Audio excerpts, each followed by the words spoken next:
تابوت‌های قربانیان کووید 19 در ایتالیا در ماه مارس سال 2020 بیماری که در سراسر جهان میلیون ها نفر را کشت.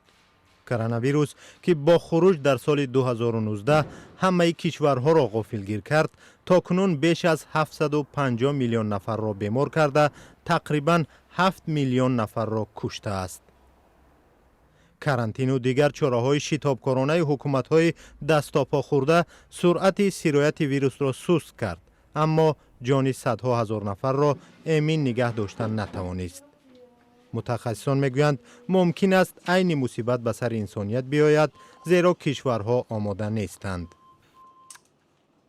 Most countries were unprepared for COVID-19 and today اکثر کشورها برای مقابله با کووید 19 آمادگی نداشتند و هنوز هم بسیاری از کشورها به هر گونه خروج در آینده آماده نیستند. بعد از گذراندن 3 سال وحشتناک هیچ گونه بهانه آمادگی نگرفتن پیش آوردن ممکن نیست. ما میدانیم که آمادگی زندگی ها را نجات میدهد. آمادگی پیشگیری عکس العمل بر رهایی از وضع فوق العاده است. being truly prepared therefore means being ready to respond, to recover and to learn lessons for the next time. تبدیل میدان‌های ورزشی به بیمارستان و جلب سربازان برای مقابله با کووید 19 مانع بیدادگری بیماری نشد که نه به پیر رحم کرد و نه به جوان.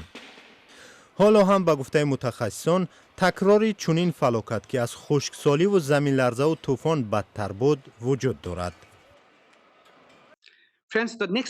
دوستان، شاید پاندمی دیگری نزدیک باشد. امیدوارم نشود، ولی ما نمیدانیم. 3 سال پیش ما نمیدانستیم که پشت درمان است. به ما با صورت بسیار سخت ضربه زد و زود در تمام جهان پهن شد. اگر تجربه کووید 19 آمادگی را تستر نکند، پس چی میکند؟